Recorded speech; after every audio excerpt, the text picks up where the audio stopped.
வணக்கம்.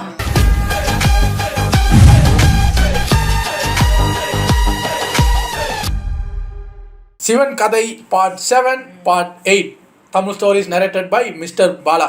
ஸோ இன்னையிலேருந்து நம்ம ரெண்டு எபிசோடாக பார்க்க போகிறோம். ஒரு எபிசோட் ரொம்ப லென்த்தாக இருந்ததுன்னா, ஒரு 25 மினிட்ஸுக்கு மேலே இருந்ததுன்னா அது ஒரு எபிசோடாக போடுறோம். 10-15-16 மினிட்ஸ் இருந்ததுன்னா 2 வீடியோவாக சேர்த்து போடுறோம். ஸோ இன்றைக்கி 2 வீடியோவுமே 13 மினிட்ஸ் தான்.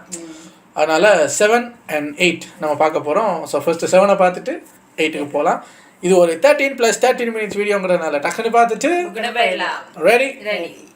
இந்த பக்கம் நம்ம சிவன் எதுக்கு ஒத்து வர மாட்டேங்கிறாப்ல, கட் அண்ட் ரைட்டா பேசுறாரு. அந்த பக்கம் நம்ம நாரதரோ இவங்க 2 பேரையும் சேர்த்து வைக்கிறதுக்கு ஏதாவது வழி கிடைக்குமா அப்படின்னு காட்டு பக்கம் யோசிச்சுக்கிட்டு இருக்கும்போது எதுக்கு யாரோ ஒரு லேடி போய்கிட்டு இருக்கிற மாதிரி தெரியுது. யாராவது அப்படின்னு பார்த்தா, அட நம்ம சதிதேவி தான் வந்திருக்காங்க. சதிதேவியை பார்த்ததுமே இவருக்கு யோசனை, எப்படியாவது நம்ம சிவனையும் இங்க வர வச்சு 2 பேரையும் ஒரு தடவை பார்த்து வச்சுட்டா சிறப்பா இருக்குமே அப்படின்னு சொல்லி எப்படி யோசிக்கிறாரு. யோசி எப்படி சிவனை இங்க வர வைக்கிறது அப்படின்னு மும்மரமா யோசிச்சுட்டு இருக்காரு. ஒரு ஐடியா சூப்பரா கிளிக் ஆயிடுச்சுங்க. சரிக்கிறாப்ல, ஆஹா அருமையான ஐடியா கிடைச்சிருச்சு. நாராயணா அப்படின்னு குஷி யாராரு, ஏதோ சேட்டை பண்ண போறாரு அப்படிங்கிறது நல்லா தெரியுது. யோ சிவரே, உன்னையும் சதியும் சேர்த்து வைக்கிறதுக்கு நான் எவ்வளவு பொழப்பு பொழைக்க வேண்டியிருக்குன்னு பாரியா அப்படின்னு புலம்பிக்கிட்டு இருக்காரு. எதுக்க பார்த்தா ஒரு சிவன் சில பக்கத்திலேயே நிறைய வேலை செய்யறவங்க ஓய்வு எடுத்துக்கிட்டு இருக்காங்க. அவங்கள பார்த்ததும் பக்கத்துல போய் என்னப்பா ஓய்வு எடுத்துட்டு இருக்கீங்களா அப்படின்னு கேட்டா ஆமாங்கிறாங்க. கொஞ்சம் பாட்டு பாடுறேன், சங்கீதத்தோட ஓய்வையும் சேர்த்து எடுங்க அப்படின்னு சொல்ல அவங்களும் சரின்ற இவர் அப்படியே பக்கத்துல உட்காந்து பாட்டு பாட ஆரம்பிக்கிறாரு. மனுஷன் பாடினாரு. அங்க உட்காந்துட்டு இருக்கிற அத்தனை பேரையுமே தெரிச்சு ஓட வைக்கிற அளவுக்கு கன்றாவியா பாடுறாரு. பாட்டை சகிச்சுக்க முடியாம அங்க இருக்கிற மக்கள் எல்லாம் தெரிச்சு ஓடுறாங்க. யோ ஏயா போகாதீங்க, இருங்கயா அப்படிங்கறதையே அவர் சங்கீதத்திலேயே தான் சொல்றாப்ல. என்னையாது பாட்டை முடிக்கிறதுக்குள்ள பைபிள் எல்லாம் போயிட்டாங்களே அப்படின்னு வருத்தப்படுறாரு. வந்த வேலையை விட்டுவிட்டு எந்த வேலையை பாக்குறாருன்னு பாருங்க. டைவர்ட் ஆயிட்டாப்ல. அப்படியே இன்னும் கொஞ்சம் தூரம் காட்டு பகுதியில நடந்து போய்கிட்டு இருக்கும்போது நிறைய பேர் ஜோடியா வரத பாக்குறாரு. இவங்க எல்லாம் இசை கலைஞர்கள், ஆடல் பாடல்னு இருக்கிறவங்க. அவங்கள பார்த்தது பக்கத்துல போய் என்ன ஏதுன்னு விசாரிக்கிறாரு. விசாரிச்சு பார்த்தா வசந்த கால விழாவுக்காக இவங்களுக்கு அழைப்பு விடுக்கப்பட்டிருக்கான். ஆடி பாடி மக்களை மகிழ்விக்க வைக்கிறதுக்காக எங்களை கூட்டு விட்டு இருக்கிறதா அவங்க எடுத்து சொல்றாங்க. இப்ப நம்ம நாரதருக்கு ஐடியா பளிச்சுன்னு கிடைச்சிருதுங்க. வந்தவங்கள, உங்களுக்கு ராஜரோட தட்ச மகாராஜாவோட பொண்ணு சதிதேவியை பத்தி தெரியுமா அப்படின்னு கேட்க, தெரியுமே அப்படிங்கிறாங்க. அந்த சதிதேவியே இந்த நந்தவனத்துல தான் இங்க பக்கத்துல இருக்காங்க. பக்கத்துல நதியில தண்ணி எடுக்க போயிருக்காங்க. அவங்கள நீங்க பாத்தீங்கன்னா கொஞ்சம் வசதியா இருக்கும் அப்படின்னு சொல்லி இவங்களை நிக்க வைக்க பாக்குறாரு. அவங்களோ இல்ல நாங்க ஏற்கனவே லேட்டு, நாங்க அரண்மனைக்கு போகணும்னு சொல்ல, இல்ல தேவி அப்புறம் கோச்சுப்பாங்க, நீங்க இருந்து அவளை பார்த்துட்டு தான் போகணும் அப்படிங்கிற மாதிரி வம்புக்கிட்டே நம்ம நாரதர் இவங்களை தடுத்து நிப்பாட்டுறாரு. அதுக்குள்ள நம்ம நாரதர் மறுபடியும் டைவர்ட் ஆயிராருங்க. சதிதேவிக்காக நீங்க வெயிட் பண்ணிட்டு இருக்கும்போது நான் கொஞ்சம் பாட்டு பாடுறேன், நீங்க ஓய்விடுங்க, ஓய்வோட சங்கீதத்தையும் சேர்த்து மறுபடியும் பாட்டு பாட போறேன்னு ஆரம்பிச்சாரியா. இவங்களும் வேற வழி இல்லாம சரின்னு ஒத்துக்கிறாங்க. எல்லாரையும் உட்கார வச்சு நம்ம நாரதர் இசை கச்சேரியை ஆரம்பிக்கிறாரியா. இசை கலைஞர்களுக்கே கச்சேரி இவர் நடத்துறாரு. இப்ப வரைக்கும் நல்லா தான் பாடிக்கிட்டு இருக்காப்ல. அதே சமயம் அந்த பக்கம் நதிக்கரையில நம்ம சதி தேவி தண்ணியை எடுக்க போற சமயம் அப்படின்ற மாதிரி ஒரு எடுத்து பாட்டு பாடுறங்கிற பேர்ல அறுத்து எடுக்கிறாரியா மனுஷன். சகிக்க முடியல நம்ம தேவியால, கேட்க முடியல. அதெல்லாம் கேட்டு இந்த இசை கலைஞர்களுக்கு எல்லாரும் ஒரு மாதிரி ஆயிடுது. என்னையா அது இசையவே கொள்றாரியா மனுஷன், தேவ ரிஷி ஏன் இப்படி சேட்டை பண்ணிக்கிட்டு இருக்காரு அப்படிங்கிற மாதிரி பேசிட்டு இருக்காங்க. இவரோட கீதத்தை கேட்டுக்கிட்டு இருந்தா நமக்கு சங்கீதமே மறந்து போயிடும், பேசாம இங்க இருந்து ஓடிடலாம் சொல்லிட்டு எல்லா பேரும் அங்க இருந்து துண்டக்கான துணியாக்காரன்னு ஓடுறாங்க. நம்ம தேவியாலையும் கேட்க முடியல,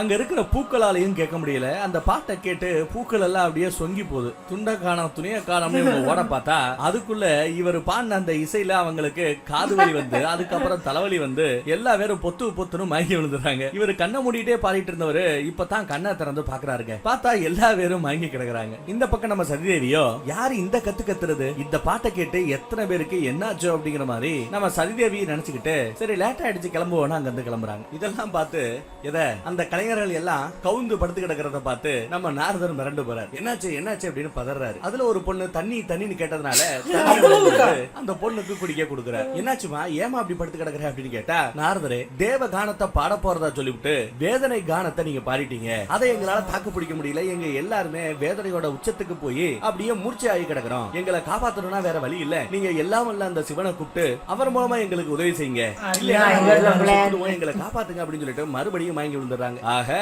நம்ம நாரதரோட லீலைகள் இப்படித்தான் ஆரம்பிக்குங்கிறது இப்பதான் நமக்கு தெரிய வருது.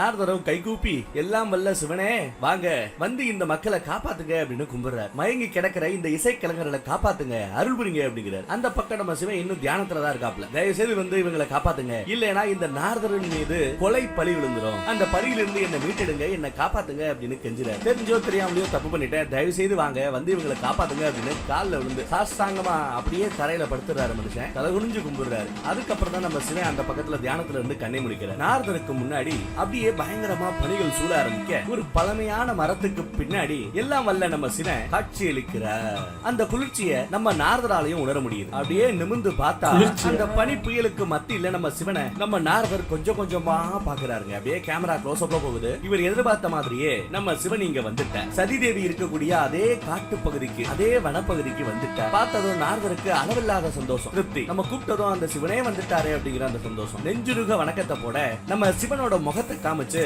அங்க ஒரு பிரேக். மயங்கி கிடைக்கிற அந்த இசை கலைஞர்களுக்கு மத்தியில போய் நம்ம சிவன் நிக்கிறார். அங்கேயே ஒரு பாறையில ஒரு காலை கீழே போட்டு இன்னொரு காலை சமகால உட்கார மாதிரி உட்கார்ந்து அப்படியே கையை நீட்டி கும்பிட்டதும் ஒரு வீணை அவரோட மடியில வந்து தவழுது. வேதனை கானத்தை பாடி எல்லா பேரையும் மல்லாக்க படுக்க போட்ட நம்ம நாரதரோட இசைக்கு எதிரா தேவகானத்தை நம்ம சிவன் இப்ப பாட போறார். அந்த தேவகானத்தை கேட்க கேட்க கேட்க அந்த இசைக்கலைஞரோட உடம்புல ஏதாவது ஒரு மாற்றம் தெரியுதா அப்படின்றத விட இந்த பக்கம் அந்த இசையை கேட்ட நம்ம சதி தேவியோட காது குளிர அவங்க சந்தோஷப்படுறாங்க. இந்த அளவுக்கு இனிமையான ஒரு கீதத்தை அவங்க இந்த வாழ்க்கையில கேட்டதே இல்லையா. அதுவும் சிவனே பாடும்போது எப்படி இருக்கும், தேனாமிர்தமா இருக்கும் இல்லையா. அந்த இசையில, அந்த இசை மலையில அந்த பக்கம் நம்ம சதிதேவி நடந்துகிட்டு இருக்காங்க. யாரு பாடுறாங்கன்றது அவங்களுக்கு தெரியாது, யாரு இசைக்கிறாங்க அப்படின்றது அவங்களுக்கு தெரியாது. ஆனா அந்த இசை மேல அவங்களுக்கு அளவில்லாத ஒரு பாசம். அதே மாதிரி சொங்கி போன பூக்களும் இதழ்களும் இப்ப தானா மலருது. மயங்கி கிடந்த அந்த இசைக்கலைஞர்கள் எல்லாம் அந்த வேத கீதத்தை, அந்த தேவ கானத்தை கேட்டு மூர்ச்சியாகி கிடந்தவங்க எல்லாம் இப்ப எந்திரிச்சு நிக்கிறாங்க. அந்த இசை மலையில அவங்களும் நடைய ஆரம்பிக்கிறாங்க. அப்படியே நடனமாடவே ஆரம்பிச்சிடறாங்க. இந்த பக்கம் அந்த இசைக்கலைஞர்கள் நடனமாடுவதை பார்க்கறத விட அந்த பக்கத்துல நம்ம சதிதேவியோட முகத்துல வரக்கூடிய அந்த சந்தோஷம், அந்த எக்ஸ்பிரஷனை பார்க்கறதுக்கு தான் மனசு அப்படியே தவிக்குது. அப்படியே அவங்களையும் அறியாம அந்த கானம் வந்த திசையை நோக்கி, அந்த இசை வந்த திசையை நோக்கி அப்படியே காலடி எடுத்து வச்சு இவங்க நடக்க ஆரம்பிச்சிடறாங்க. நடை அப்புறம் ஓட்டமா மாறுது, ஓட ஆரம்பிக்கிறாங்க. ஓட்டம் இப்போ வேக ஓட்டமாகுது, வேக ஓட்டம் எடுக்கிறாங்க. அந்த இசையில முழுக்க முழுக்க தன்னை மறந்தவங்க கையில வச்சிருந்த அந்த தண்ணீர் பானை இருக்கு இல்லையா, அத கூட கீழே போடுறத கவனிக்காம போட்டுட்டு தலதறிக்க ஓடி வராங்க, அந்த இசையை நோக்கி ஓடி வராங்க. இந்த பக்கம் நம்ம சிவன் தன்னையும் மறந்து கண்ணை மூடி அந்த கான மலைய அப்படியே கொடுத்துக்கிட்டு இருக்க, அந்த பக்கம் ஒரு வழியா நம்ம சதிதேவி சம்பவம் நடக்கிற அந்த இடத்துக்கு வந்து சேர்ந்துறாங்க. நம்ம நாரதர் எதிர்பார்த்து நடந்து முடிஞ்சிருச்சு. சிவன் மேல இருந்த அந்த கோபத்தை எல்லாம் தாண்டி அந்த தேவ கானத்துல மெய்மறந்து போய் அந்த கூட்டத்துக்கு மத்தியில நின்று இசை கலைஞர்களோட சேர்ந்து இவங்களும் நடனமாட ஆரம்பிச்சிடறாங்க. சுத்தி இருக்கிற அந்த இசை கலைஞர்கள் தங்கள் கூட ஆடுவது இந்த நாட்டோட இளவரசி அப்படிங்கறது தெரிஞ்சதும் அவங்க எல்லாம் மெய்மறந்து போய் நிப்பாட்டுவாங்க. ஒரு கட்டத்துல நம்ம இளவரசி அப்படியே போஸ்ல நிப்பாங்க பாருங்க, அவங்க சிலையா நின்னதும் சுத்தி இருக்கிறவங்க மறுபடியும் நடனமாட ஆரம்பிச்சிடறாங்க. அப்படியே இந்த பக்கத்துல நம்ம சிவன் கண்ணை முழிச்சு பார்க்க அவங்க நடனத்தை நிப்பாட்டி சிவனையே பாக்குறாங்க, சிவன் சதியவே பாக்குறாங்க. சதியும் சிவனும் மெய்மறந்து போய் நேருக்கு நேரா ஒருத்தர் காதலோட கவனிக்கிறாங்க. சதி முழுக்க முழுக்க பிளாட் ஆயிட்டாங்கன்னு வச்சுக்கலாம். அந்த பக்கம் நம்ம சிவனோட ரியாக்ஷன் தான் இப்ப எந்த மாதிரி மாறப்போகுது அப்படின்னு நமக்கு தெரியல. எந்திரிச்சவரு அப்படியே அந்த செகண்ட்ல காத்தோட காத்தா கரைஞ்சு மறைஞ்சு போயிடுறாரு. சதியை பார்த்ததும் மனுஷன் எஸ்கேப். இந்த பக்கம் அரண்மனையில நம்ம தக்ஷ மகாராஜா அடுத்து நடக்க போற அந்த மகாசபை யாகத்துக்கு போறதுனால வசந்த விழா விஷயங்களையும் சடங்குகளையும் கூடவே உன் பொண்ணுக எல்லா பேரையும் பாத்துக்க கூடிய அந்த பொறுப்பு ஒரு ராணியா ஓங்கிட்டு தான் இருக்கு, ஒரு அம்மாவா ஓங்கிட்டு தான் இருக்கு. எல்லாத்தையும் நீ சிறப்பா நல்லபடியா பாத்துக்கணும், பிரச்சனை இல்லாம நல்லபடியா முடிக்கணும்னு ஒரு அட்வைஸ் போட்டுக்கிட்டு இருக்காரு நம்ம ராஜா. குறிப்பா நம்ம சதிதேவின் மீது விசேஷ கவனம் இருக்கணும், அவளை கண்ணு கருத்துமா பாத்துக்கணுங்கிறாரு. ஒன்னும் பிரச்சனை இல்ல, நீங்க போயிட்டு வாங்க, நான் பாத்துக்கிறேன் அப்படிங்கிறாங்க நம்ம ராணி, சதியோட அம்மா. ஆமா நம்ம பொண்ணுங்க இன்னும் காணமே அப்படின்னு கேட்டா, தண்ணி எடுக்க போனா இந்நேரம் வந்திருக்கணும், வாங்க போய் அவர் ரூம்ல செக் பண்ணலாம் அப்படின்னு சொல்லிட்டு கிளம்புறாங்க. எதுக்கு பார்த்தா மகரிஷி வந்து நிக்கிறார். பக்கத்துல ராணி நிக்கிறத பார்த்து அவர் பேசுறதுக்கு தயங்க ராணியா அங்க இருந்து கிளம்பிடுறாங்க. அதுக்கப்புறம் நம்ம மகரிஷி வந்து விளைய ஆரம்பிக்கிறார். என்னால என் கண்களையோ என் காதுகளையோ நம்ப முடியல, நீங்களா இப்படி நீங்க தினம் தினம் வெறுத்து ஒதுக்கக்கூடிய அந்த சிவனையே நீங்க மகாசபை கூட்டத்துக்கு கூப்பிட்டுருக்கீங்க, அந்த மகாசபை யாகத்துக்கு கூப்பிட்டுருக்கீங்க, இதை என்னால நம்ப முடியவில்லையே அப்படின்னு கேட்கிறார். என்னால ஏத்துக்கவும் முடியல, என்ன மன்னிச்சுக்கங்கிறார். அவர் வர இடத்துக்கெல்லாம் என்னால வர முடியாது, பேசாம நான் அந்த கூட்டத்துக்கு வரலையே, எனக்கு மட்டும் லீவ் கொடுத்துருங்களேன் அப்படிங்கிற மாதிரி பேசுறாரு. இவருக்கு சிவனை கண்டா ஆகாது போல. இந்த மகரிஷியோட பேர் என்ன தெரியுமா? பிரகுவா. பிரகு மகரிஷியே, உங்களோட கோரிக்கையை என்னால ஏற்க முடியாது. சப்த ரிஷிகள்ல முக்கியமான ரிஷியான நீங்க இல்லாம எப்படி? கண்டிப்பா நீங்க வரணும், உங்க கோரிக்கையை ஏற்க முடியாது, ரிஜெக்டட், லீவ் இல்ல அப்படின்ட்டாரு. நீங்க இந்த மகாசபை யாகத்துல கண்டிப்பா பங்கெடுக்கணுங்கிற, ஆனா உண்மையான காரணம் என்னங்கிறது உங்களுக்கு கொஞ்சம் லேட்டா தான் தெரியும், புரிய வருங்கிற. வாங்க போலாம் அப்படின்னு சொல்லிட்டு அந்த மகரிஷியையும் கூப்பிட்டுக்கிட்டு, அவர் பேர் என்ன, பிரகு மகரிஷி, அவரையும் கூட்டிட்டு அங்க இருந்து வெளியில வராங்க. இந்த பக்கம் தன்னை உற்சாக மலையில நனைய வச்ச நம்ம சிவன் டப்புனு காத்துல கரைஞ்சு மறைஞ்சு போயிட்டாப்லையே அப்படின்னு சதிதேவி பாத்துக்கிட்டு இருக்காங்க. நாரதர் வந்து கேக்குறாரு, சிவனும் இசை கலைஞர்களும் குதூகலமா இருக்கக்கூடிய இந்த இடத்துல தட்ச மகாராஜாவோட பொண்ணான சதிதே சொல்ல அதுக்கு அப்புறம் தான் இவங்க சுயநலவுக்கு திரும்பி எல்லாருக்கும் ஒரு வணக்கத்தை போடுறாங்க. என்ன சிந்தனை அப்படின்னு அவரே தெரியாத மாதிரி விசாரிக்கிறார். ஆமா, இந்த காட்டுக்குள்ள உங்களுக்கு என்ன வேலை அப்படின்னு கேக்குறாரு. எனக்கு புரிஞ்சு போச்சு, சிவனோட அந்த கானத்துல வசீகரிக்கப்பட்டு விட்டீர்களோ, அவரோட இசை மலையில நனைஞ்சு வந்திருக்கீங்க. உங்ககிட்ட 1-2 வார்த்தை பேசி இருந்திருக்கலாம், ஆனா சிவனை பத்தி தான் உங்களுக்கு தெரியுமே. திடீர்னு காட்சி தருவாரு, ஏதாவது பேசுறதுக்குள்ள டாடா பை பை சொல்றதுக்குள்ள டப்புன்னு போயிருவாப்ல. அவரோட சுபாகமே அதுதான். உங்களை பார்த்ததுக்கும் கண்டிப்பா நம்ம சிவன் சந்தோஷப்பட்டு இருப்பார் அப்படின்னு சிவனை பத்தியே பேச ஆரம்பிக்க, நான் இங்க வந்தது சிவனை பார்ப்பதற்காக அல்ல அப்படிங்கிறாங்க நம்ம சதிதேவி. ஓ, சிவனை பார்க்க நீங்க வரலையா? அப்ப எதுக்காக இங்க வந்திருக்கீங்க? ஒருவேளை இந்த இசைக்கலைஞர்களை கூப்பிட்டு போறதுக்காக வந்திருப்பீங்களோ அப்படின்னு கேட்க, ஆமா ஆமா இவங்களை கூப்பிடத்தான் வந்தேன் அப்படின்னு சொல்லி சமாளிக்கிறாங்க. அப்படியே அந்த கலைஞர்களை கூட்டிக்கிட்டு அரண்மனையை நோக்கி போறாங்க. அதுக்குள்ள அந்த பக்கத்துல நம்ம சதிதேவி தண்ணி எடுக்க போனாங்களே இன்னும் வரலையே அப்படின்னு அரண்மனையில கூட பிறந்தவங்க எல்லாம் வருத்தப்பட்டுக்கிட்டு இருக்க, பார்த்தா சதிதேவி இசைக்கலைஞர்களை கூட்டிக்கிட்டு அங்க வந்துகிட்டு இருக்காங்க. அதை பார்த்தா அவங்களுக்கு சந்தோஷம். அவங்களும் இவர்களை வரவேற்கிறாங்க. வசந்த விழாவில பங்கெடுப்பதற்காக தங்களுக்கு அழைப்பு விடுத்ததுக்கே நன்றி சொல்றாங்க. அது மட்டும் இல்லாம தேவி சதிக்கு தான் நாங்க நன்றி சொல்லணும். எங்களை கூட்டு வர்றதுக்காக வரவேற்கிறதுக்காக வனப்பகுதிக்கே சதிதேவி வந்துட்டாங்க அப்படின்னா அவங்களுக்கு இசை மேல எவ்வளவு ஞானம் இருக்கணும்னு பாத்துக்கங்களேன் அப்படின்னு பேசுறாங்க. அப்படியா, வனத்துக்கு வந்தாளா? ஆமா, நீ தண்ணி எடுக்கிறதுக்கு நதிக்கரை பக்கம் தானே போன, அப்புறம் எப்படி காட்டுப்பகுதிக்கு மறுபடியும் டைவர்ட் ஆகி போன அப்படின்னு விசாரிக்கிறாங்க. ஆமா, கையில குடத்தோட போன, குடத்தையும் காணோம் தண்ணியும் காணோம் அப்படின்னு மறுபடியும் விசாரிக்கிறாங்க. இப்பதான் இவங்களுக்கு ஆகா குடத்தை கொண்டு போனோமே, குடத்தை எங்கேயோ போட்டோமே அப்படிங்கிறது ஞாபகம் வருது. முழிக்கிறாங்க. என்னதான் ஆச்சு சொல்லுமா அப்படின்னு நோண்டி நோண்டி துருவி கேட்க ஆரம்பிக்கிறாங்க. கிடைக்காது, உங்களுக்கு பதில் கிடைக்காது. ஏன்னா எல்லாம் அல்ல அந்த ஈசனோட இசை மலையில எங்களோட அதனாலதான் என்ன பேசுறதுன்னு தெரியாம முழிக்கிறாங்க அப்படிங்கிற மாதிரி. அவங்களுக்கு இந்த கூட்டு பஞ்சாயத்தெல்லாம் தெரியாது, இந்த குடும்பத்துக்கும் சிவனுக்கும் ஆகாது அப்படிங்கறதெல்லாம் தெரியாது. சிவனோட பேச்சை கேட்டதும் இந்த பொண்ணுங்க 2 பேரும் அப்படியே ஷாக் ஆயிடுறாங்க. அக்கா மார்க 2 பேரும் என்னடி நடக்குது அப்படின்னு விசாரிக்கிறாங்க. அவங்களால பதில் சொல்ல முடியல. அதையும் இந்த கலைஞர்களே சொல்றாங்க. நாங்க வர்ற வழியில் இந்த மாதிரி நாரதர் ஒரு நாராசமான இசையை இசைக்க நாங்க எல்லாம் மூர்ச்சையாகி கிடந்தோம். அப்புறம் எங்களை காப்பாத்துறதுக்காக நாரதரே சிவனை கூப்பிட்டு தேவ கானத்தை இசைக்க சொல்ல அவரும் இசைக்க அந்த இசை மலையில நாங்க அப்படியே நனைஞ்சு உயிர் தெழுந்தோம். எங்களை காப்பாத்துறது எல்லாம் அல்ல அந்த சிவன் தான் அப்படின்னு சொல்லிட்டு சிவனோட நாமத்தையே சொல்லி போற்றி புகழ்ந்துகிட்டு இருக்காங்க. சரி இருக்கட்டும், வாங்க உங்களுக்கு ஒதுக்கப்பட்ட இடத்துல நீங்க ரெஸ்ட் எடுக்க சொல்லிட்டு கலைஞர்களை உள்ள கூட்டு போயாச்சு. அதுக்கப்புறம் சதியோட கைய பிடிச்சு வாடி உள்ள அப்படின்னு விறுவிறுன்னு இழுத்துட்டு போறாங்க. தர அரண்மனைக்குள்ள இழுத்துட்டு போறாங்க. ரூமுக்கு கூட்டு வந்து, ஏண்டி உனக்கு அறிவு இருக்கா இல்லையா? வனப்பகுதியில அந்த சிவனை பாக்குறதுக்காக போனியா? எத்தனை தடவை சொன்னாலும் உனக்கு அறிவு இருக்காதா? அந்த ஈசன் தான் உன்னை வம்புக்குனே வாண்டடா வந்து உன் மனசை கலைக்க பாக்குறாரு அப்படின்னா மனசை கலைய விடுற, மனசை ஏண்டி அலைபாய விடுற? உங்க அப்பாக்கு மட்டும் இதெல்லாம் தெரிஞ்சு அவ்வளவுதான் அப்படின்னு மிரட்டுறாங்க. உனக்கு புரியலையா? இது எல்லாமே அந்த சிவனோட சதிதான் அப்படின்னு பேச, சதி சதி சதி அப்படின்னு இவங்க கத்துறாங்க. நின்னா நடந்தா படுத்தா எல்லாத்துலயும் சதி சதி சதினா உண்மையிலேயே அந்த சதிதான் என்ன? அதை ஏன் என்கிட்ட சொல்ல மாட்டேங்கிறீங்க? காட்டுக்குள்ள என்ன நடந்தது தெரியுமா? யாருன்னே தெரியாது. ஆனா ஒரு இசை, அந்த இசை என்ன பயங்கரமா ஈர்க்க ஆரம்பிச்சது. தேவ கானமாச்சே. பாடுறவங்க யாரா இருந்தாலும் அந்த இடத்துல யாரா இருந்தாலும் நீங்களாவே இருந்தாலும் ஈர்க்கத்தான் படுவீர்கள். ஈர்த்தது என் உடம்பு என்னோட கண்ட்ரோல்லயே இல்லாத மாதிரி ஃபீல் பண்ணேன். அவர் முன்னாடி போய் நின்று அவரோட இசைக்கு நான் நடனமே ஆட ஆரம்பிச்சிட்டேன். ஒரு கால் நீங்க சொல்ற மாதிரி அவரை சதி பண்ணணும்னு நினைச்சிருந்தா அவரோட இசையில முழுக்க மயங்கி போய் அவரோட கண்ட்ரோல்ல கம்ப்ளீட்டா இருந்த என்ன அவர் என்ன வேணாலும் பண்ணிருக்கலாம், சதி பண்ணிருக்கலாம். அப்படி எதுவும் அவர் செய்யலையே. என்ன பார்த்த அடுத்த செகண்ட் அங்க இருந்து மறைஞ்சு போயிட்டாரு. சும்மா அந்த மனுஷனையே போட்டு சதி சதி சொல்ல போனா ஒரு கால் நான் அங்க போகலன்னா அவர் இன்னும் அந்த கானத்தை கண்டினியூ பண்ணிட்டு இருந்திருப்பாரு. கலைஞர்களோட கொஞ்சம் டைம் ஸ்பெண்ட் பண்ணிருப்பாரு. என்ன பார்த்ததும் தான் என்ன ஒரு பொருட்டாவே அவர் மதிக்க மாட்டேங்கிறாரு. என்ன ஒரு தூசி மாதிரி ஒரு பார்வை பார்த்துட்டு அங்க இருந்து மறைஞ்சு போயிட்டாரு. என்ன ஏன் அவர் மதிக்கல? என்ன ஏன் அவர் கண்டிக்கல? ஏன் என்ன அவர் சுத்தமா பாக்குறாரு? அவருக்கு எனக்கு எந்த வாக்கியாதாரும் இல்ல, முன்ன பின்ன பழகனதும் இல்ல, முன்ன பின்ன சண்டை போட்டதும் இல்ல. தட்சனோட பொண்ணுங்கிறதுனால அவர் என்ன எகக்காரமா பார்த்த மாதிரியும் இல்ல. அவரோட இசையில நான் மெய்மறந்து நின்னதை கூட அந்த மனுஷன் கவனிக்கவும் இல்ல. நீங்க சொல்ற மாதிரி சதி பண்றவரா இருந்தா பலகீனமா இருந்த என்ன சிவன் அவரோட மாய வலையில வீழ்த்தி இருக்கலாம். அப்படியெல்லாம் செய்யவே இல்லை. என்ன ஒரு பொருட்டா மதிக்காம அவர் போயிட்டார். ஆனாலும் அந்த சிவன் தான் சதி பண்றாருங்கிறீங்க. உண்மையிலேயே அவர் எதுக்காக சதி செய்யணும்? அந்த காரணத்தை சொல்லுங்க அப்படின்னு கேட்க, அப்படியே அந்த எபிசோட இந்த இடத்துல முடிக்கிறோம். மீதி நெக்ஸ்ட் எபிசோட். என்ன நெக்ஸ்ட் எபிசோட்? வாங்க இப்பவே போயிடுவோம். வந்துட்டோம்.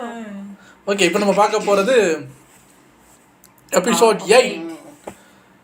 இதுவும் ஒரு 30 minutes வீடியோ தான். ஓ, முன்னாடியே சொல்லிட்டேனோ? சரி வாங்க பார்த்துடலாம். நம்ம சதி ஓன்னு ஒப்பாரி வைக்கவே ஆரம்பிச்சிட்டாங்க. இவங்க அழுகைக்கு காரணம் என்ன தெரியுமா? நீங்க சதி சதின்னு சொல்லிட்டு இருக்கீங்க, அதெல்லாம் 2வது பட்சம். அந்த மனுஷனுக்காக கால்ல கடந்த செருப்ப கூட காணோம், எப்ப விழுந்ததுன்னு தெரியல. அவர் முன்னாடி போய் நின்று கையில வச்சிருந்த தண்ணி குடத்தையும் காணோம், எப்ப விழுந்ததுன்னு தெரியல. அவர் முன்னாடி போய் நின்று மனுஷன் என்ன பார்த்து ஒரு சிரிப்பு சிரிச்சாரா? சிரிக்கலையே. அவ்வளவு கேவலமான ஒரு பார்வை என்ன பார்த்துட்டு போனாரு. அந்த ரேஞ்சுக்கு நான் என்ன தப்பு பண்ணேன்? பேசலனா கூட பரவாயில்ல, லைட்டா ஒரு சிரிப்பாவது சிரிச்சிட்டு போயிருக்கலாமே, அது கூட செய்யலையே அப்படின்னு சொல்லிட்டு ஒப்பாரி வைக்க ஆரம்பிச்சிட்டாங்க. சுத்தி இருந்த அக்காமார்கள் எல்லாம் அவளை கட்டி பிடிச்சுக்கிறாங்க. அதே சமயம் நம்ம ரோஹிணி அங்க வராங்க. வாங்க வாங்க சீக்கிரம் வாங்க, அப்பா கூப்பிடுறாப்ல, சதியை கூப்பிடுறாப்ல அப்படின்னு சொல்லிட்டு போறாங்க. என்னமா சதி, அப்பா கூப்பிடுறேங்கிறாரு, உன்னால அப்பாவை போய் இந்த நிலைமையில மீட் பண்ண முடியுமா, இல்ல ஏதாவது ஒரு காரணத்தை சொல்லி நாங்க பாத்துக்குவா அப்படின்னு கேட்க, அதெல்லாம் பிரச்சனை இல்லக்கா, நான் போய் பாக்குறேன் அப்படின்னு நம்ம சதி சொல்லிட்டு அங்க இருந்து புறப்படுறாங்க. அந்த பக்கம் நம்ம சந்திரன் வசந்த கால விழாவுக்கான வேலைகள் எல்லாத்தையும் சிறப்பா செய்ய ஆரம்பிச்சிட்டாரு. அதை மேற்பாவை பாக்குறாரு நம்ம தகப்ப. ரோஹிணி அந்த பக்கத்துல இருந்து வரா, சந்திரன் கூட ஒட்னாப்புல நின்னுக்கிறான். அவ கூப்பிட்டு விட்ட நம்ம சதியும் வந்து சேர்றாங்க அக்காமார்களோட. அப்பா விசாரிக்கிறாப்ல, என்ன சதி ரொம்ப நேரமா ஆள காணோம், தண்ணி எடுக்க போனியே, தண்ணி எடுத்துட்டு வந்துட்டியா, கங்கை நதியிலிருந்து எடுத்து வந்த தண்ணீர் எங்கே அப்படிங்கிற மாதிரி கேக்குறாரு. சதியால பொய் சொல்ல முடியுமான்னு தெரியல, டைட்டா திணறாங்க. அதை புரிஞ்சுக்கிட்டு அக்காமார்களே முன்னாடி வந்து, இல்ல தண்ணி எடுக்க போனா பட் போற வழியிலேயே இசைக்கலைஞர்கள் வந்ததுனால அவங்கள வரவேற்று இங்க கூட்டு வந்துட்டா அப்படின்னு சொல்லி சமாளிக்கிறாங்க. அதே சமயம் நம்ம சந்திரன் சில டவுட்ஸ் கேக்குறாப்ல. வசந்த கால விழா சம்பந்தப்பட்ட ஏதாவது உங்களோட அட்வைஸ் ஏதாவது இருந்தா சொல்லுங்க, சிறப்பு கட்டளைகள் ஏதேனும் உண்டா அப்படின்னு கேட்டா, சிறப்பு கட்டளைன்னு கிடையாது, பொதுவா வசந்த கால விழாவில் ஆட்டம் பாட்டம் கொண்டாட்டம்னு எல்லாமே சிறப்பா இருக்கும், போட்டிகளும் நிறைய நடத்தப்படும். அந்த போட்டிகளில் பாரபட்சம் இல்லாம ஜெயிச்சவங்களை நீ அனௌன்ஸ் பண்ணணும், பாரபட்சம் இல்லாம ஜெயிச்சவங்க யாரா இருந்தாலும் அவங்க வேண்டியதை நீ கொடுக்கணும், அது உன்னோட பொறுப்பு, நல்லபடியா பாத்துக்கோ அப்படின்ட்டு சந்திரன் பாரபட்சம் இல்லாம அமைச்சர் இருக்காரு இல்லையா, அவர் பக்கம் திரும்பி, வசந்த கால விழா நடக்கிற சமயத்துல நான் இங்க இருக்க மாட்டேன், மகாசபை கூட்டத்துக்காக ஆலோசனை கூட்டத்துக்காக நான் வெளியில போயிடுவேன், அப்போ நான் இல்லைன்னு தெரிஞ்சுக்கிட்டு அரக்கர்கள் இங்க தாக்க வரலாம், அப்படி ஒரு காலம் அவங்க போருக்கு தயாராகி இங்க வந்தாங்கன்னா அவங்கள சமாளிக்க வேண்டிய பொறுப்பு மந்திரியான உங்ககிட்ட ஒப்படைக்கிறேன், நாட்டின் பாதுகாப்பு உங்க கையில அப்படின்னு சொல்லிடுறாரு. அப்படியே பேசிட்டு இருக்கும்போது அங்க ராணி இருப்பாங்க இல்லையா, அவங்க என்ன சொல்றாங்க, நம்ம மாதங்கி இங்க வந்தா நல்லா இருக்கும்ல, நான் அவளுக்கும் அழைப்பு விடுக்கிறேன், மாதங்கி இங்க வந்தா கொஞ்சம் ஒத்தாசையா நிறைய வேலைகளை செய்வா அப்படிங்கிற மாதிரி பேசிட்டு இருக்காங்க. மாதங்கின்னு ஒரு புது கேரக்டர் உள்ள இன்ட்ரோ ஆகுது, அதுவும் இவங்களோட பொண்ணா இல்ல வேற யாராவது சொந்த பந்தமானு தெரியல.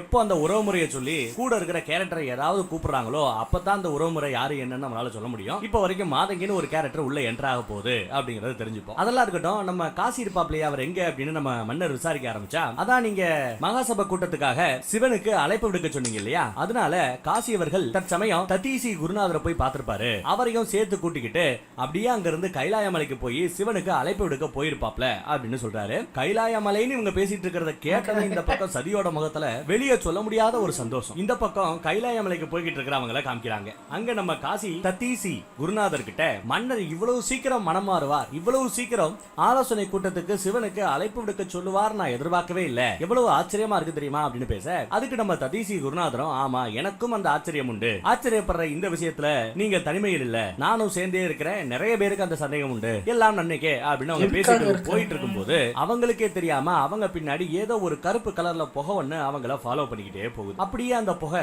இவங்களை பின்தொடர்ந்து வர்றத கேமரால கொஞ்சம் வித்தியாசமா காமிக்கிறாங்க. அது யாரு என்னன்றது இப்ப வரைக்கும் சரியா புலப்படல. அப்படியே இவங்க போற வழியில, நம்ம ஆட்கள் போற வழியில ஊதா கலர்ல சங்கு பூ பூத்திருக்கும். பல வருடங்களுக்கு ஒரு முறை பூக்கக்கூடிய இந்த பூக்கள் நம்ம சங்கரருக்கு அந்த பூனா ரொம்பவே பிடிக்குமா. இந்த பூக்களை கொண்டு போய் அவர்கிட்ட கொடுத்தா சந்தோஷப்படுவார் சொல்லிட்டு சங்கு பூவை சங்கரருக்காக இவங்க பறிச்சுக்கிட்டு இருக்காங்க. அதையும் அந்த புகை மனுஷன் பாத்துக்கிட்டு இருக்கான். இந்த பக்கம் வசந்த கால விழாவில் பங்கெடுக்கிறதுக்காக ஏதோ ஒரு பல்லக்குல முக்கியமான ஆள் யாரோ வந்துகிட்டு இருக்காங்க. நம்ம மாதங்கியோட பல்லக்கா தான் இருக்கணும். மாதங்கி இந்த மாதிரி பல்லக்குல வந்துகிட்டு இருக்கிறத பார்த்த ஊர் மக்கள், அதுலயும் குறிப்பா இளைஞர்கள், மாதங்கி வரா மாதங்கி வரான்னு சொல்லி விட்டுக்கிட்டே பேசுறாங்க. இன்னும் ரெண்டு பேரு பக்கத்துல பல்லக்கு பக்கத்துல வந்துட்டு, ஒரே ஒரு தடவை முகத்தை காமிக்க கூடாதா, அந்த முகத்து தரிசனம் கிடைக்காதா அப்படின்னு கேட்டா, முகத்தை பாக்குறதுக்கே 1000 ரூபாய் இருந்தா கொடு காமிக்கிறேன், இல்லனா ஓடிப்போ அப்படின்னு விரட்டுது அந்த மாதங்கிங்கிற கேரக்டர். அவ வெத்தலைய வாயில போட்டு அந்த பக்கம் துப்பி இருப்பா, அதை எடுத்து தின்றதுக்கே ரெண்டு பேருக்கு பரமானந்தமா ஃபீல் பண்றாங்க. பல்லக்கு வாசலுக்கு வந்து சேருது. உள்ள நம்ம மாதங்கி அப்படியே அவளோட பொன்னான கால்களை எடுத்து கீழே வச்சு அப்படியே வெளியில எட்டி பாக்குறாங்க. உடம்பு முழுக்க ஆபரணங்களோட பயங்கர மேக்கப்போட முகத்தை காமிக்காம முதுக காமிச்சுக்கிட்டே மேடம் நடந்து போறாங்க. இடையழகி, தொடையழகி, கழுத்தழகி. இப்போ வரைக்கும் முகத்தை காமிக்கல, அப்படியே சுத்திக்கிட்டே தான் இருக்காங்க. டே முகத்தை காமிங்கடா அப்படின்னா ஃபைனலா முகத்தை காமிக்கிறாங்க. பரவாயில்ல, புகழ்ந்ததுக்கு ஏத்த மாதிரியான ஒரு ஃபேஸ் தான். என்ன மேக்கப் தான் மூஞ்சி அடிக்கிற மாதிரி போட்டிருக்காங்க. சோ மாதங்கியோட முகத்தை பார்த்தாச்சு, அதுவும் 5 பைசா செலவு இல்லாம நாம பார்த்துட்டோம். சதிதேவியை பார்த்ததும் எப்ப வந்த அப்படின்னு கேட்டுட்டு குடுகுடுன்னு ஓடி வராங்க. மாதங்கிய புன்னகையோட வரவேற்கிறாங்க. ஆனா இவங்க எதுவும் பேசாம சதியோட முகத்தை பார்த்துட்டு அவளோட கைய பிடிச்சு நாடி பாக்குறாங்க. அப்புறம் நெஞ்சில தொட்டு பாக்குறாங்க. என்னம்மா இதயம் கொஞ்சம் ஓவரா துடிக்குது, உன் சுவாசத்துல சூறாவளியே அடிக்குது, உன் கண்ணுல காதல் தெரியுது. சரி சொல்லவே இல்ல, எப்ப காதலிக்க ஆரம்பிச்ச, யாரு உன்னோட காதலன் அப்படின்னு கேக்குறாங்க.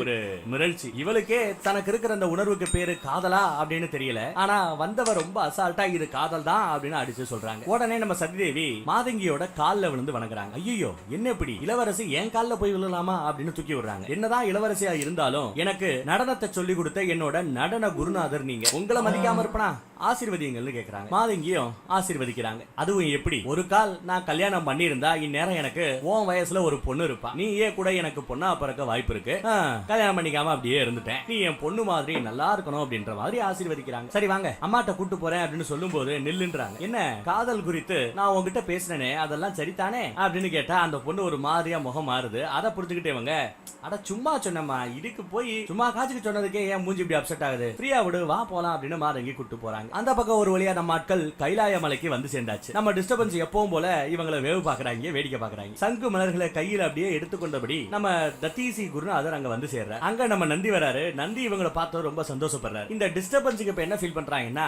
நந்திக்கு வேற வேலை இல்ல, எப்ப பார்த்தாலும் ஒரு பொண்ணை இங்க கொண்டு வந்து வைக்கணும், சிவனுக்கு கல்யாணம் பண்ணி வைக்கணும்னே தெரியுறா, ஒரு கால் பொண்ணை பத்தி பேசுறதுக்காக தான் இந்த குருக்கள் எல்லாத்தையும் இந்த பக்கத்துல வர சொல்லிருப்பாங்களோ அப்படின்னு நம்ம டிஸ்டர்பன்ஸுக்கு டவுட். என்ன மூப்பரும் தேவர்களும் சேர்ந்து வந்திருக்கீங்க, ஏதாவது விசேஷமா அப்படின்னு நம்ம நந்தி விசாரிக்க, ஆமா ஆமா முக்கியமான விஷயம் தான், நடக்க போற ஆலோசனை கூட்டத்துக்கு நம்ம சிவனை வரவேற்கிறதுக்காக வந்திருக்கிறதா சொல்றாங்க. அதுவும் தக்ஷ மகாராஜாவே சிவனை வரவேற்றிருக்கிறார் அப்படிங்கிற மேட்டரை கேட்டு நந்திக்கு பயங்கர ஷாக்கு, கூடவே சந்தோஷம். ஆஹா, அவரா சிவனை பகைய மறந்து வர சொல்லி இருக்கிறாரா அப்படின்னு குஷி ஆயிராரு. சரி நாம அப்புறம் பேசுவோம், சிவனை பார்க்கணும், அனுமதி உண்டா அப்படின்னு நம்ம நந்தி கிட்ட கேட்க, உங்களுக்கு இல்லாமல் என்ன, வாங்க கூட்டு போறேன்னு நந்தி தேவ இவங்களை கூட்டிட்டு போறாரு, ஈசன் கிட்ட கூட்டிட்டு போறாரு. இந்த பக்கம் வசந்த கால விழாவுக்கான வேலைகள் இன்னும் சிறப்பா போய்கிட்டு இருக்கு. எப்பவும் போல ரேவதி மட்டும் சோகத்தின் மொத்த உருவமா தனிமையில உட்கார்ந்துகிட்டு இருக்காங்க. அம்மா அப்ப பக்கத்துல வராங்க. பொண்ணு கிட்ட ஆறுதலா 4 வார்த்தை பேசுறாங்க. பொண்ணு எப்பவும் போல என் புருஷன் அந்த ரோஹிணி கூட தான் டைம் ஸ்பெண்ட் பண்ண போறாரு, இந்த விழாவை கூட அவங்க கூட தான் சேர்ந்து கொண்டாட போறாரு, அப்ப எனக்கு சோகம் இருக்காதா பின்ன அப்படின்னு பேசிக்கிட்டு இருக்கும்போது பின்னாடி நம்ம மாதங்கி வராங்க. இவங்க பேசுனதை கேட்டுறாங்க. புருஷங்களை கைக்குள்ள போட்டுக்கிறது அப்படிங்கிறது ஒரு கலை, அதுக்கு கொஞ்சம் பொய் வேணும், கொஞ்சம் சரி பண்ணணும், கொஞ்சம் புன்னகை வேணும், கொஞ்சம் மேக்கப் வேணும், எல்லாம் சேர்த்து வச்சு அந்த புருஷங்களை கைக்குள்ள ஒரு பிடி மாதிரி நம்ம பிடிக்கணும் அப்படின்னு பேச ஆரம்பிக்க, வந்ததும் பாடம் சொல்லி ஆரம்பிச்சிட்டியா, சரி உன்னை வரவேற்கக்கூடிய அந்த ஒரு சிறப்பை எனக்கு கொடு அப்படின்னு சொல்லிட்டு நம்ம ராணி அவங்கள வரவேற்கிறாங்க, சிறப்பு செய்யறாங்க. அங்க வச்சு ஆமா வசந்த கலா விழாவுக்கு பெயிண்டிங் எல்லாம் என்ன மாதிரி பண்ண போறீங்கன்னு கேட்டா, நம்ம கிட்ட கலர் கலரா வண்ணங்கள் இருக்கு, அந்த வண்ணங்கள் எல்லாம் வச்சு பண்ண போறோம் அப்படிங்கிற மாதிரி ராணி சொல்ல, உங்க கிட்ட காதல் வண்ணம் இருக்கா அப்படின்னு கேக்குறாங்க. கலர்னா நமக்கு பச்சை சிவப்பு மஞ்சள்னு தெரியும், அதென்ன காதல் கலர் காதல் வண்ணம் அப்படின்னு கேக்குறாங்க. இருக்கு, புதுசா மார்க்கெட்டுக்கு வந்திருக்கு, அதுக்கு நம்ம பெயிண்டர் கிட்ட போய் தான் அந்த காதல் வண்ணத்தை பத்தி நம்ம விசாரிக்கணும். சரி நீ என் கூட வரையா, பெயிண்டர் கிட்ட போய் காதல் வண்ணம் வேணும்னு நம்ம விசாரிச்சுட்டு வரலாம் அப்படின்னு கேட்க, இவங்களும் சரின்னு ஒத்துக்கிறாங்க. ரூம்ல கூட பாருங்களேன், சரி எப்ப பார்த்தாலும் கைலாய மலை பக்கமே பாத்துக்கிட்டு இருக்காங்க, அந்த திசையவே பாத்துக்கிட்டு இருக்காங்க. இவங்க அக்காமாருக சிவன் எப்படியெல்லாம் சதி செய்யறார் அப்படின்னு தப்பு தப்பா சிவன் மேல புகார் சொன்னாங்க இல்லையா, அதெல்லாம் அவங்க நினைச்சு பாக்குறாங்க. அதே சமயம் நம்ம மாதங்கி அங்க வராங்க. சதிய பார்த்ததும், நான் நந்தவனத்துல நீ என்ன வரவேற்கும் போது சும்மா வேடிக்கையா சொன்னேன்னு சொன்னேன், பட் நான் ரொம்ப சீரியஸாவே சொல்றேன், உன்னை பார்த்தாலே தெரியுது நீ யாரையோ காதலிக்கிறேன். ஒருத்தருக்கு காதல் வந்துருச்சு அப்படிங்கறத அவங்க இதய துடிப்பை வச்சே கண்டுபிடிச்சிடலாமா, அளவுக்கு அதிகமா இதயம் துடிக்குமா, இதயம் தான் முத காதலை காட்டி கொடுக்குமா. ஆனா நம்ம சரி தனக்கு காதல் இல்லைங்கிற மாதிரி பேசுறாங்க, எனக்கு ஏதோ ஒரு உணர்வு இருக்கு, அது காதல் தானா அப்படின்னு சந்தேகமா இருக்குங்கிறாங்க. ஏகப்பட்ட கேள்விகளும் குழப்பங்களும் மனசுக்குள்ள இருக்குங்கிறாங்க. ஆமா, நீ காதலை ஏற்க மறுக்கிற, இன்றைக்காவது ஒரு நாள் அந்த காதல் உன்னை கவிக்கொள்ளும், அப்பொழுது உனக்கு இருக்கக்கூடிய அந்த வினாக்களுக்கு நீயே விடையை காண்பாய், உனக்கு இருக்கக்கூடிய குழப்பங்கள் அனைத்தும் உன்னாலே தீர்க்கப்படும். என்று உனக்கு காதல் கம்ப்ளீட்டா மலருதோ அன்று உனக்கு சந்தேகங்களே இருக்காது. இப்போ உனக்கு நடக்கிறது உன் மனசுக்கும் காதலுக்கும் நடுவுல நடக்கிற ஒரு போர், அந்த போர்ல கட்டாயம் உன் மனசு தோக்கும், காதல் ஜெயிக்கும் அப்படின்னு பேசிட்டு டப்புன்னு அந்த பொண்ணோட கண்ணை மூடுறாங்க. கண்ணை மூட சொல்லிட்டு, இப்ப நான் கேட்கிற கேள்விக்கு பதில் சொல்லு, கண்ணை மூடுனதும் உன் நினைப்புல வர்றது யார், கண்ணை மூடுனதும் உன் நினைப்பில் யார் வருகிறாரோ அவரே உன் காதலன், யார் நினைப்புல வர்றா அப்படின்னு கேக்குறாங்க. ஆனா இந்த அம்மா கண்ணை மூடுனதும் நினைப்புக்குள்ள யார் மேல இருக்கு, முழுக்க முழுக்க சிவன் மேல இருக்கு, சிவன் தான் கண்ணை மூடுனதும் வந்து போறார், சோ சிவன் தான் உன்னோட காதலன் அப்படிங்கறத நம்மளால விஷுவல்ல பார்க்க முடியுது. மாதங்கி கிட்ட இவளா சொன்னாதான் உண்டு. சிவன் வாசிச்ச அந்த தேவகான இசையை நினைச்சாலே இவங்களுக்கு புல்லரிக்குது. அந்த ஈசனே முழுக்க முழுக்க இவங்க கண்ண மூணுல இருந்து முழுக்க முழுக்க அந்த ஈசனோட நினைப்பாதான் இருக்கு. இருந்தாலும் நம்ம சரி போய் சொல்றாங்க, கண்ண மூணுனா யாருமே என் கண்களுக்கு திலப்படவில்லை, யாரு மேலேயும் எனக்கு காதலும் இல்லை, சும்மா சும்மா அதையே பேசிட்டு இருக்காங்கன்னு சொல்லிட்டு ஓடி போயிடுறா. இருந்தாலும் மாதங்கி அதை நம்பல. ஒரு வழியா அந்த பக்கம் கைலாய மலைக்கு போய் நம்ம சிவனை தரிசிக்கக்கூடிய அந்த தரிசனம் இவங்களுக்கு கிடைக்குது. அதுலயும் குறிப்பா நம்ம ததீசி சங்கு மலர்களால அவருக்கு அபிஷேகமே செய்யற. பொதுவா தண்ணி ஊத்தி காலை கழுவி விடுவாங்க, மரியாதை செய்வாங்க. இவரு அவரோட கண்ணீரை சிவனோட கால்ல விட்டு கண்ணீர் அபிஷேகம் செய்யற. என்னாச்சு அப்படின்னு நம்ம சிவனே விசாரிக்கிறாரு. ஏன் அழுகுறீங்கன்னு கேக்குறாரு. இல்ல உங்க தரிசனம் கிடைச்சதுனால கிடைச்ச ஆனந்த கண்ணீர் அப்படிங்கிறாரு நம்ம ததீசி. ஆமா, சப்தரிஷிகள்ல 3 பேர் வந்திருக்கிறீங்களே, ஒன்னா வந்திருக்கிறீங்களே, என்ன விசேஷம் நம்ம சிவன் கேட்க, இந்த மாதிரி தட்ச மகாராஜா உங்களை மகாசபை கூட்டத்துக்கு வரவேற்று இருப்பதாக எடுத்து சொல்றாங்க. அசுர குரு சுக்கராச்சாரியாருக்கும் அழைப்பு விடுக்கப்பட்டிருக்கா. அடிக்கடி நடக்கக்கூடிய அசுரர்களுக்கும் தேவர்களுக்குமான போர், அசுரர்களுக்கும் மனிதர்களுக்குமான போர், அது எல்லாத்தையுமே வேண்டாம் சொல்லிட்டு சமாதானமா போலாமே அப்படிங்கிற மாதிரி ஒரு சமாதான முயற்சியை எடுத்துக்க போறாங்க போறாரா, அதுக்கு நீங்களும் வரணும் அப்படின்னு சொல்றாரு. அதுக்கு தான் அழைப்பு விடுக்கப்பட்டிருக்கிறதாவும் சொல்றாங்க. அதை கேட்டதும் நம்ம சிவன் நிறைய விஷயங்களை பேச ஆரம்பிக்கிறாரு. நமக்கு தெரியாத விஷயங்களை சொல்றாரு. என்ன சொல்றாருன்னா, இதுக்கு முன்னாடியும் நீங்க பல காலத்துக்கு முன்னாடி ஒரு மகாசபை கூட்டத்தை கூட்டினீங்க. அந்த கூட்டத்துல என்ன பண்றீங்க, எல்லாரையும் வர வச்சு மூவுலகமும் எப்படி இயக்கப்பட போகிறது, எந்த விதிகளின் அடிப்படையில் இயக்கப்பட போகிறது அப்படிங்கறத ஒரு திட்டமா சப்மிட் பண்றீங்க. அதுக்கப்புறம் அந்த திட்டத்தின்பால் எல்லா பேரும் டிஸ்கஸ் பண்றீங்க. விவாதம் எல்லாம் முடிஞ்சதுக்கு அப்புறம் அதை சட்டமா ஏற்றீங்க. ஆனா அதுல பாரபட்சணையோட அநீதி தீர்ப்பை கொடுக்குறீங்க. அதனால தேவ அசுர யுத்தம் நடக்குது. அதுக்கப்புறம் எந்த அநீதி தீர்ப்புனால இந்த யுத்தம் நடந்ததோ அதே பாரபட்சமான அநீதியான தீர்ப்புக்கு தீர்வு காணணும்னு சொல்லிட்டு மறுபடியும் மகாசபையை கூட்டுறீங்க. என்ன விளையாட்டு இது?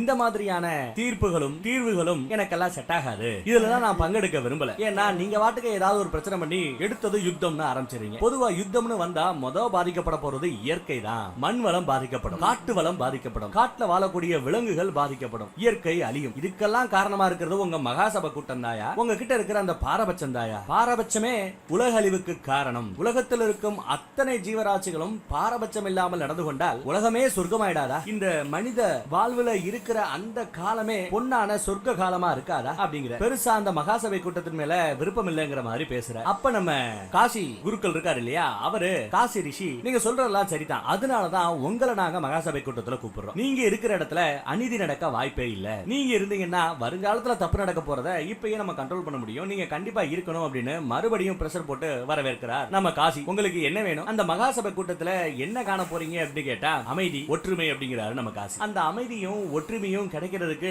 மகாசபை கூட்டம் ஒண்ணும் அவசியம் இல்ல. தன்னலமில்லாத பார்வை, அகங்காரம் இல்லாத பார்வை, பேராசை இல்லாத ஒரு பார்வை, அந்த பார்வையை ஒரு சிலர் வச்சிருக்கணும் அப்படிங்கிறார் நம்ம காசி ரிஷி. எவ்வளவு சொல்லியும் சிவன் ஒத்துக்கல. அதுக்கப்புறம் நம்ம ததீசி குருக்கள் இருக்காரு இல்லையா, அவரு களத்துல இறங்குற. நான் சொல்ற இந்த காரணத்துக்காக நீங்க தாராளமா மகாசபை கூட்டத்துல கலந்துக்கலாம் அப்படின்னு சொல்லிட்டு அவர் நினைக்கிற அந்த காரணத்தை எடுத்து சொல்றாரு. எனக்கு என்னமோ இந்த மகாசபை கூட்டத்துல நீங்க பங்கெடுக்கிறதுனால மகத்துவமான நிறைய விஷயங்கள் நடக்க போகுது அப்படின்னு என்னோட உள்ளுணர்வு சொல்லுது. இத சாதாரணமா ஒரு இன்விடேஷனா நீங்க நினைக்காம உங்களோட பக்த கோடிகள் நாங்கெல்லாம் இருக்கோம், இங்க எல்லாரோட பிரார்த்தனையா நினைச்சுக்கங்களேன். நாங்க மனதால தியானம் பண்ணி உங்களை கூப்பிட்டா நீங்க வந்துருவீங்கல்ல, அந்த மாதிரி இந்த பக்தர்கள் தியானம் பண்ணி கூப்பிடுறோம், அதற்காக நீங்க வாங்க, அந்த மாதிரி வரதா நீங்க நினைச்சுக்கிட்டு வாங்க அப்படிங்கிற மாதிரி நம்ம ததீசி கூப்பிடுறாரு. அவங்க அழைப்பா நீங்க எடுத்துக்க வேண்டாம், என்னோட அழைப்பா எடுத்துக்கிட்டு எனக்காக வாங்கன்னு கூப்பிடுறாரு. ஒரு பக்தனோட அழைப்பை எப்படி இவரால நிராகரிக்க முடியும்? இருந்தாலும் மௌனம் காக்கிறார் நமது சிவன். ஆனா சிவன் அமைதியாவே இருந்ததை பார்த்துட்டு ததீசி ஒரு மாறி ஆயிடாரு. இல்ல நீங்க என்ன நம்பி வாங்க, கைலாய மலைக்கு வாங்க, சிவன் நான் சொன்னா கண்டிப்பா கேட்பாரு அப்படின்னு சொல்லிட்டு இவங்க கிட்ட நான் வாக்கு கொடுத்துட்டேன், என் வாக்கு பொய்யாயிடக்கூடாது, அதுக்காவது நீங்க கண்டிப்பா வரணும் அப்படின்னு நம்ம ததீசி கேட்கிறாரு. அதுக்கும் சிவங்கிட்ட இருந்த மௌனம் தான். இருந்தாலும் ரொம்ப நேரம் மௌனத்துக்கு அப்புறம் ஆகட்டும், மகாசபை கூட்டத்துக்கு நான் வருகிறேன், உனது வாக்கு பொய்யாகாது அப்படின்னு ஒரு ஆசீர்வாதத்தை போட இவங்க எல்லாம் அப்படியே குளிர்ந்துறாங்க. என்ன பாக்கியம் செஞ்சோமோ, நீங்க கலந்துக்க போற அந்த மகாசபை கூட்டத்துல நாங்களும் கலந்துக்க ஒரு வாய்ப்பு கிடைச்சதே அப்படின்னு வந்திருந்த எல்லா பேரும் கைகூப்பி வணங்குறாங்க. இருந்தாலும் ஒரு கண்டிஷன் அப்படின்னு நம்ம சிவன் ஒரு கண்டிஷனை போடுறாரு. இது எல்லாருக்கும் ஷாக்கு. என்ன சிவனே கண்டிஷன் போறாரு அப்படின்னு. அந்த கண்டிஷன் என்னவா இருக்கும்? இந்த கண்டிஷனுக்கு அந்த பக்கம் நம்ம தட்ச மகாராஜா ஒத்துப்பாப்லையா? அடுத்த எபிசோட்ல பாப்போம். சக்ஸஸ்ஃபுல்லாக நம்ம 8 எபிசோட் பார்த்துட்டோம். இன்னும் 330 தான் மிச்சம். ரெண்டு ரெண்டா பார்த்தா 6 மாதத்தை முடிச்சிடலாம்னு. 3 பார்த்தா 3 மாதம் முடிச்சு ஊருக்கு போயிடலாம். நல்லா இருந்தது எபிசோட், நல்லா இருக்கு. இன்னும் என்னென்ன நடக்குது அப்படிங்கிறத பார்க்கலாம். முக்கியமாக மகாராஜா எதுக்கு கூப்பிட்டாருங்கிறத தெரிஞ்சு அவர் வந்து பிளான் வச்சிருப்பாரு கண்டிப்பா. அதுக்கு மேல இவர் ஒரு பிளான், இவர் கண்டிஷன் வேற போடுறாரு. என்ன ஏதுங்கிறத பார்க்கலாம். உங்களை அடுத்த வீடியோவில் வந்து சந்திக்கிறேன். Take care. பாய்.